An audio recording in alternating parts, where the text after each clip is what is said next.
ഓം സദ്ഗുരുവേ നമഃ. ഓം ശ്രീ സായിനാഥായ നമഃ.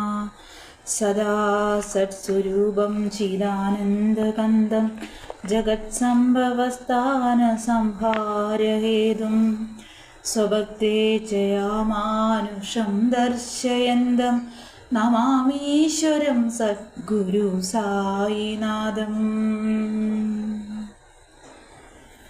ശ്രീ സായി സച്ചരിതത്തിലെ അധ്യായം 39 ഞാനിപ്പോൾ പാരായണം ചെയ്യുന്നു. ബാബയുടെ സംസ്കൃത പരിജ്ഞാനം. ഷിർദിയും ദ്വാരകാമായിയും ബാബ മഹാസമാധി വരെ വാണരുളിയ സ്ഥലങ്ങളെന്ന നിലയിൽ അനുഗ്രഹീതങ്ങളാണ്. ബാബ ഉപകാരം ചെയ്ത ഷിർദിയിലെ ജനങ്ങളും അനുഗ്രഹീതരാണ്. അവർക്ക് വേണ്ടി ബാബ അതിവിദൂരത്തിൽ നിന്ന് വന്നു. ഷിർദി ഒരു ചെറു ഗ്രാമമായിരുന്നത് ബാബയുടെ സമ്പർക്കത്താൽ ഒരു തീർത്ഥാടന കേന്ദ്രമായി മാറി. ഷിർദിയിലെ സ്ത്രീകളുടെ കറകളഞ്ഞ ബാബാഭക്തി കാരണം അവർ അനുഗ്രഹീതരാണ്. അവർ കുളിക്കുമ്പോഴും അരയ്ക്കുമ്പോഴും ഇടിക്കുമ്പോഴും മറ്റും വീട്ടുപ്രവൃത്തികൾ ചെയ്യുമ്പോഴുമെല്ലാം ബാബയുടെ അവദാനങ്ങൾ ശ്രുതിമധുരമായ ഗീതങ്ങളാക്കി പാടിക്കൊണ്ടിരുന്നു. ആ ഗാനങ്ങൾ പാട്ടുപാടുന്നവർക്കും കേൾക്കുന്നവർക്കും മനഃശാന്തി നൽകി. ബാബയുടെ വ്യാഖ്യാനം. ബാബയ്ക്ക് സംസ്കൃതം അറിയാമായിരുന്നുവെന്ന് ആരും വിശ്വസിച്ചിരുന്നില്ല. ഒരു ദിവസം നാനാ സാഹിബ് ചന്ദോർക്കർക്ക് ഒരു ഗീതാ ശ്ലോകത്തിന് വ്യാഖ്യാനം പറഞ്ഞു കൊടുത്തപ്പോൾ എല്ലാവരും അതിശയിച്ചുപോയി.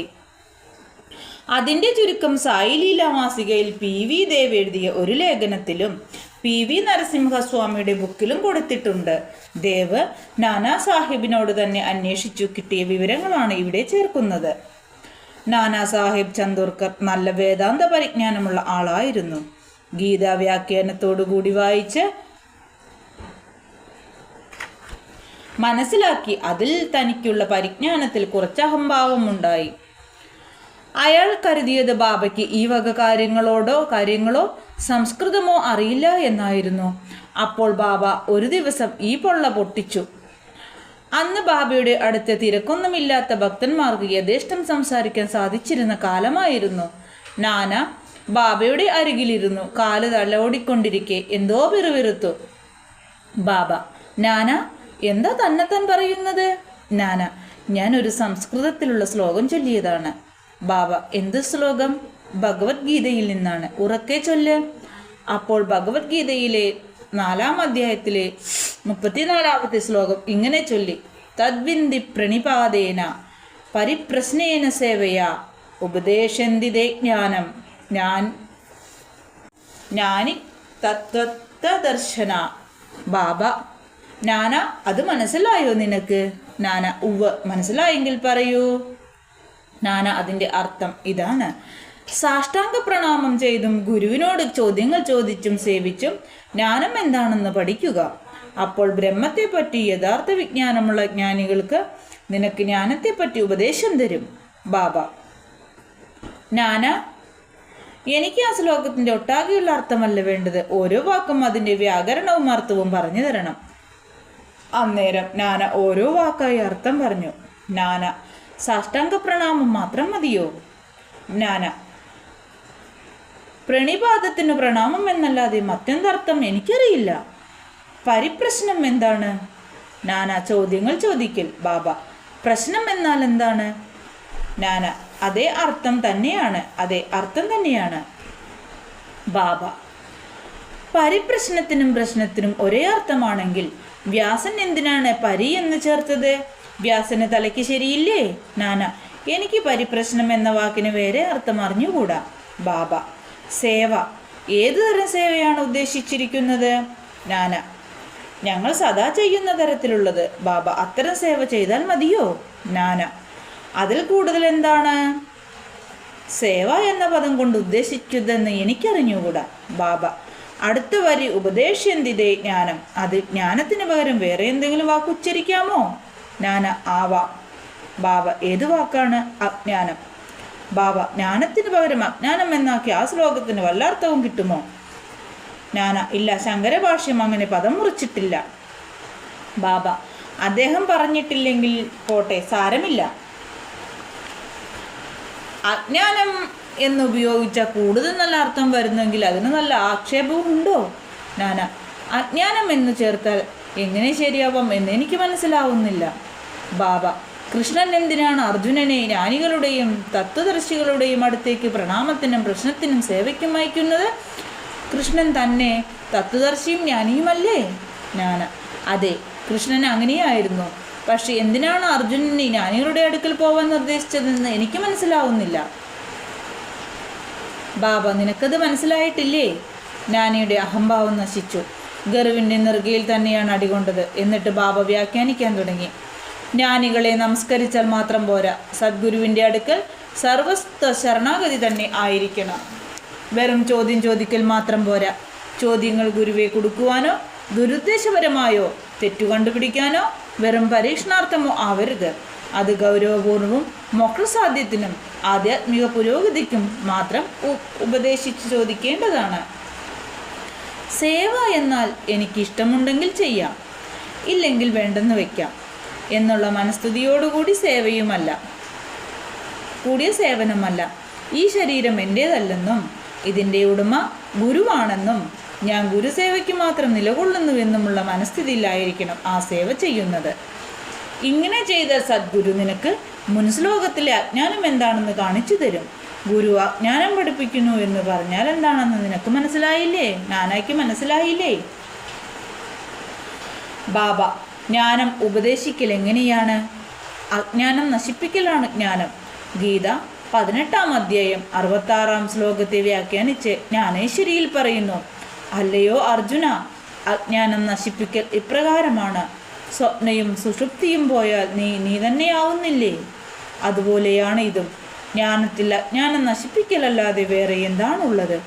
ഇരുട്ട് നശിപ്പിക്കൽ എന്നാൽ വെളിച്ചമാണ്. ദ്വൈതം നശിപ്പിക്കൽ എന്നാൽ അദ്വൈതമാണ്. ദ്വൈതത്തെ ഇല്ലായ്മ ചെയ്യലിനെ പറ്റി നാം പ്രതിപാദിക്കുകയാണെങ്കിൽ അദ്വൈതമാണ് പ്രതിപാദിക്കുന്നത്. ഇരുട്ടിനെ ഇല്ലായ്മ ചെയ്യുന്ന കാര്യം പറയുകയാണെങ്കിൽ വെളിച്ചത്തിൻ്റെ കാര്യമായിരിക്കും പറയുക. അദ്വൈതഭാവം അനുഭവിക്കണമെങ്കിൽ ദ്വൈതഭാവം മനസ്സിൽ നിന്ന് ഇല്ലായ്മ ചെയ്യണം. അതാണ് അദ്വൈതഭാവം. അനുഭവത്തിൽ വരുന്നതെങ്കിൽ ദ്വൈതത്തിൽ ഇരുന്നു കൊണ്ട് ആർക്കാണ് അദ്വൈതത്തെ ആധികാരികമായി പറയാൻ കഴിയുക? ആ ഭാവത്തിലെത്താതെ ഒരുവൻ അത് പറഞ്ഞു തന്നാൽ എങ്ങനെയാണ് ശ്രോതാവിനത് മനസ്സിലാക്കി അനുഭവത്തിൽ കൊണ്ടുവരാൻ കഴിയുക? പോരെങ്കിൽ ശിഷ്യനും സദ്ഗുരുവെ പോലെ തന്നെ അജ്ഞാനത്തിൻ്റെ മൂർത്തീകരണവുമാണ്. അവർ തമ്മിലുള്ള ഭേദം ഭാവത്തിലും ഉയർന്ന അനുഭവങ്ങളിലും വിസ്മയാവഹമായ ഉയർന്ന നിലവാരത്തിലുമുള്ള സ്വാധിക ഗുണത്തിലും എതിരില്ലാത്ത കഴിവിലും ഐശ്വര്യയോഗത്തിലും മാത്രമാണ്. സദ്ഗുരു നിർഗുണനും സച്ചിദാനന്ദനുമാണ്. ഗുരു മാനുഷരൂപം കൈക്കൊണ്ടത് ലോകോദ്ധാരണത്തിനും മാനവരാശിയെ ഉന്നമനത്തിലെത്തിക്കാനുമാണ്. പക്ഷേ അതുകൊണ്ട് യഥാർത്ഥമായുള്ള ഗുരുവിൻ്റെ നിർഗുണ സ്വഭാവം അല്പം പോലും കുറഞ്ഞു പോകുന്നില്ല. ഗുരുവിൻ്റെ സ്ഥിതിയും ദൈവശക്തിയും ജ്ഞാനവും ഒട്ടും കമ്മി വരാതെ നിലനിൽക്കുന്നു. ശിഷ്യനും യഥാർത്ഥത്തിൽ അതേ സ്വരൂപത്തിലാണ്. പക്ഷെ അത് എത്രയോ ജന്മങ്ങളിലെ അജ്ഞാന രൂപത്തിലുള്ള സംസ്കാരങ്ങളിൽ ആവരണം ചെയ്തു കിടക്കുന്നതിനാൽ അയാളുടെ ശുദ്ധ ചൈതന്യം അയാളുടെ ദൃഷ്ടിപഥത്തിൽ നിന്ന് മറയ്ക്കപ്പെട്ടിരിക്കുകയാണ്. ആ കാരണത്താൽ അയാൾക്ക് ഞാൻ ജീവനാണ്, ഒരു ജീവിയാണ്, കഴിവില്ലാത്തവനാണ്, ദരിദ്രനാണ് എന്നെല്ലാമുള്ള ചിത്തസംസ്കാരം ഉണ്ടാവുന്നു. ഗുരുവിന് ഈ വക അജ്ഞാനത്തിൻ്റെ നാമ്പുകൾ നുള്ളിക്കളയാനുണ്ട്. എന്നിട്ട് വേണം ഉപദേശം കൊടുക്കുവാൻ. അന്തമില്ലാത്ത ജനങ്ങളെ കൊണ്ട് ശിഷ്യനുണ്ടായി തീർന്ന ഞാൻ ജീവനാണ്, ദരിദ്രനാണ്, സാധുവാണ് എന്നിങ്ങനെയുള്ള ചീത്ത സംസ്കാരം നിർമാർജനം ചെയ്തവനായി ഗുരു നൂറുകണക്കിനുള്ള ജന്മങ്ങൾ കൊണ്ട് നീ ദൈവമാണ്, നീ ഗംഭീരനാണ്, നീ സമ്പന്നനാണ് എന്നിങ്ങനെയുള്ള പാഠങ്ങൾ അയാളെ പഠിപ്പിക്കുന്നു. അങ്ങനെ അയാൾ ഞാൻ ദൈവമാണ് എന്ന ബോധം സ്വല്പമെങ്കിലും ഉദിക്കുന്നു. സ്ഥിരപ്രതിഷ്ഠനായി ശിഷ്യനിൽ കുടികൊള്ളുന്ന ഞാൻ ദേഹമാണ്, ജീവനാണ്, അഹംഭാവമാണ്. ദൈവം എന്നിൽ നിന്നും ഭിന്നനാണ്, ഞാൻ ലോകത്തിൽ നിന്നും വേർപെട്ടു നിൽക്കുന്നു എന്നിങ്ങനെയുള്ള ആശയങ്ങളെല്ലാം തന്നെ അയാൾ എത്രയോ മുൻജന്മങ്ങളിൽ നിന്നും ആർജിച്ച വിവരക്കേടുകളാണ്. ഈ മതിഭ്രമവും തെറ്റും വിവരക്കേടും ഈ അജ്ഞാനത്തിൻ്റെ മൂലകാരണവും നീക്കം ചെയ്യാൻ ഞാൻ അന്വേഷണം തുടങ്ങണം. അങ്ങനെയാണ് ഈ ജ്ഞാനം ഉദിച്ചത്. എവിടെയാണ് എന്ന്. ഇത് മനസ്സിലാക്കി കൊടുക്കലാണ് ഗുരുവിൻ്റെ ഉപദേശം. താഴെ പറയുന്നവയാണ്. അജ്ഞാനത്തിൻ്റെ ഉദാഹരണം. ഞാൻ ഒരു ജീവനാണ്. ദേഹം തന്നെയാണ് ആത്മാവ് അഥവാ ഞാൻ ദേഹം. ദൈവം, ലോകം, ജീവൻ ഇവ വ്യത്യസ്തങ്ങളാണ്. ഞാൻ ദൈവമൊന്നുമല്ല. ദേഹം ആത്മാവല്ലെന്ന് അറിയാതിരിക്കൽ. ദൈവം, ലോകം, ജീവൻ ഇവ ഒന്നും തന്നെയാണെന്ന് അറിയായ്മ. ഇവ ഒന്നു തന്നെയാണെന്ന് അറിയായ്മ. ഈ വക തെറ്റുകൾ അയാൾക്ക് വെളിവാക്കി കൊടുത്തില്ലെങ്കിൽ ശിഷ്യൻ എന്താണ് ലോകം, ദൈവം, ജീവൻ, ദേഹം എന്ന് മനസ്സിലാവുകയോ അവ തമ്മിലുള്ള പരസ്പര ബന്ധം അറിയുകയോ അവ തമ്മിൽ വല്ല ഭേദമുണ്ടോ എന്ന് ബോധ്യപ്പെടുകയോ ചെയ്യുന്നില്ല. ഇതയാളെ പഠിപ്പിച്ച് അജ്ഞാനം നശിപ്പിക്കുന്നത്. ജ്ഞാനത്തെ പറ്റിയ ഉപദേശമോ അജ്ഞാനത്തെ പറ്റിയ ഉപദേശമോ എന്തിനാണ് ജ്ഞാനമൂർത്തിയായ ജീവന് ജ്ഞാനം ഉപദേശിക്കുന്നത്? ഉപദേശം അയാളുടെ തെറ്റ് മനസ്സിലാക്കി കൊടുക്കാനും അജ്ഞാനം നശിപ്പിക്കാനും മാത്രമാണ്. ബാബ തുടർന്നു. 1. പ്രണിപാതം അർപ്പണത്തെ സൂചിപ്പിക്കുന്നു. 2. അർപ്പണം ശരീരം, അർത്ഥം, മാനസം ഇവകളെ കൊണ്ടാണ്. 3. എന്തിനാണ് കൃഷ്ണൻ അർജുനനോട് മറ്റ് ജ്ഞാനികളുടെ അടുക്കൽ പോവാൻ പറഞ്ഞത്? സദ്ഭക്തൻ എല്ലാം വാസുദേവനായി കാണുന്നു. അപ്പോൾ ഏത് ഗുരുവും ഭക്തന് കൃഷ്ണൻ തന്നെയാണ്. ഗുരു ശിഷ്യനെയും വാസുദേവനായി കാണുന്നു. കൃഷ്ണൻ രണ്ടുപേരെയും ആത്മനും പ്രാണനുമായി കരുതുന്നു. ഗീത അധ്യായം 7 ശ്ലോകം 8. ശ്രീകൃഷ്ണന് അത്തരം ഭക്തന്മാർ ഗുരുക്കളായുണ്ടെന്നറിയുന്നതിനാൽ അർജുനനെ അവരുടെ അടുക്കൽ പോവാൻ നിർദ്ദേശിച്ച അവരുടെ മഹത്വം പ്രഖ്യാപിക്കുക മാത്രമാണ് ചെയ്യുന്നത്. സമാധി മന്ദിരം നിർമ്മിക്കൽ. ബാബ തനിക്ക് നിർവഹിക്കേണ്ട കാര്യങ്ങളെപ്പറ്റി പറയുകയോ തിരക്ക് കൂട്ടുകയോ യാതൊന്നും ചെയ്യാറില്ല. പക്ഷെ എല്ലാം സമർത്ഥമായി കൈകാര്യം ചെയ്തു സാവധാനമെങ്കിലും സുദൃഢമായി കാര്യങ്ങൾ നടക്കുന്നത് കണ്ട് ജനങ്ങൾ വിസ്മയിച്ചു പോകും. സമാധി മന്ദിരം പണി ചെയ്തത് ഇതിനൊരു ഉദാഹരണമാണ്. നാഗ്പൂരിലെ കോടീശ്വരനായ ശ്രീമാൻ ബാബു സാഹേബ് ബൂട്ടി കുടുംബസമേതം ഷിർദിയിൽ താമസിച്ചിരുന്നു. ഒരിക്കൽ അയാൾക്ക് അവിടെ സ്വന്തമായി ഒരു കെട്ടിടം വേണമെന്ന് ആഗ്രഹമുണ്ടായി. ഇതിനു ശേഷം കുറച്ചു കഴിഞ്ഞ് ഒരിക്കൽ ദീക്ഷിത് വാടകയിൽ കിടന്നുറങ്ങുമ്പോൾ ഒരു ദർശനമുണ്ടായി. ബാബ പ്രത്യക്ഷപ്പെട്ട് അയാൾ സ്വന്തമായി ഒരു സത്രം പണിയുവാനും അതിലൊരു ക്ഷേത്രം കൂടി നിർമ്മിക്കുവാനും പറഞ്ഞതായും കണ്ടു. അവിടെ തന്നെ ഉറങ്ങിയിരുന്ന ശ്യാമയ്ക്കും ഇതേപോലെ തന്നെ ദർശനമുണ്ടായി. ബാബു സാഹിബ് ഉണർന്നു നോക്കുമ്പോൾ ശ്യാമ കരയുന്നത് കണ്ട് എന്താണ് കാരണമെന്ന് ചോദിച്ചു. അയാളുടെ സ്വപ്നത്തിൽ ബാബ അടുത്തു വന്ന് വ്യക്തമായി ക്ഷേത്രത്തോടുകൂടി ഒരു സത്രം നിർമ്മിക്കുക, എല്ലാവരുടെയും ആഗ്രഹം ഞാൻ നിർവഹിക്കാം എന്ന് പറഞ്ഞതായും ബാബയുടെ സ്നേഹമധുരമായ വാക്കുകൾ കേട്ട് വികാരാതീതനായി തൊണ്ടയിടറി കണ്ണുകൾ നിറഞ്ഞു പോയതാണെന്നും മറുപടി പറഞ്ഞു. രണ്ടുപേരുടെയും സ്വപ്നം ഒരുപോലെ ആയിരുന്നതിനാൽ ബാപ്പു സാഹിബ് അതിശയിച്ചുപോയി. ധനികനായതുകൊണ്ട് അവിടെ തന്നെ ഒരു വാട നിർമ്മിക്കാൻ നിശ്ചയിച്ച് ശ്യാമയുടെ സഹായത്തോടെ ഒരു പ്ലാൻ തയ്യാറാക്കി. കാക്കാ സാഹേബ് ദീക്ഷിതും ആ പ്ലാൻ അംഗീകരിച്ചു. അത് ബാബയുടെ മുന്നിൽ വെച്ചപ്പോൾ ബാബയും അതുടനെ അംഗീകരിച്ചു, അനുവാദം കൊടുത്തു. ഉടനെ പണി തുടങ്ങി. ശ്യാമയുടെ മേൽനോട്ടത്തിൽ താഴെ നിലയും ഉള്ളറിയും കിണറും പണി കഴിപ്പിച്ചു. ലണ്ടിയിലേക്ക് പോകുമ്പോഴും വരുമ്പോഴും ബാബയുടെ പല ഭേദഗതികളും നിർദ്ദേശിക്കുമായിരുന്നു. ബാക്കി പണി ബാപ്പു സാഹിബ് ജോഗിനെ ചുമതലപ്പെടുത്തി. അങ്ങനെ പണി നടന്നുകൊണ്ടിരിക്കെ നടുക്ക് വിശാലമായൊരു തുറന്ന തളം വേണമെന്നും അതിൽ ഉയർന്ന വേദി വേണമെന്നും അതിലൊരു മുരളീധര വിഗ്രഹം പ്രതിഷ്ഠിക്കണമെന്നും ബാപ്പു സാഹിബിന് ബൂട്ടിക്ക് ഒരാശയം ജനിച്ചു. അത് ബാബയോട് ചോദിച്ച് അനുവാദം വാങ്ങാൻ അയാൾ ശ്യാമയോട് പറഞ്ഞു. ബാബ അതിലേക്ക് കടന്നു പോകുമ്പോൾ ശ്യാമ സംഗതി പറഞ്ഞ് അനുവാദം ചോദിച്ചു. അത് കേട്ട് ബാബ ശ്യാമയ്ക്ക് അനുവാദം കൊടുത്തത് ഇങ്ങനെയാണ്: ക്ഷേത്രം പണി ചെയ്തു കഴിഞ്ഞാൽ ഞാൻ അവിടെ താമസിക്കാൻ വരും. എന്നിട്ട് വാടകയെ നോക്കിക്കൊണ്ട് ബാബ തുടർന്നു. വാട പണിതു കഴിഞ്ഞാൽ നാം തന്നെ അത് സ്വന്തമായി ഉപയോഗിക്കും. ഞാൻ അവിടെ താമസിക്കും. നടന്നും കളിച്ചും അന്യോന്യം കെട്ടിപ്പിടിച്ചും സന്തുഷ്ടരായി കഴിയും. അപ്പോൾ ശ്യാമ അത് പ്രതിഷ്ഠാസ്ഥാനത്തിനുള്ള സ്ഥലം പണിക്ക് കറക്കല്ലിടാൻ പറ്റിയ ശുഭസമയമാണോ എന്ന് ചോദിച്ചു. ബാബ അതേ എന്ന് പറഞ്ഞു. ശ്യാമ ഉടനെ നാളികേരം മുടച്ച് പ്രവൃത്തി തുടങ്ങി. ഉദ്ദേശിച്ചതുപോലെ പ്രവൃത്തി പൂർത്തിയാക്കുകയും മുരളീധര വിഗ്രഹം ഉണ്ടാക്കാൻ ഏൽപ്പിക്കുകയും ചെയ്തു. പക്ഷേ വിഗ്രഹം തയ്യാറാവുന്നതിന് മുമ്പ് പുതിയ സംഭവം ഉണ്ടായി.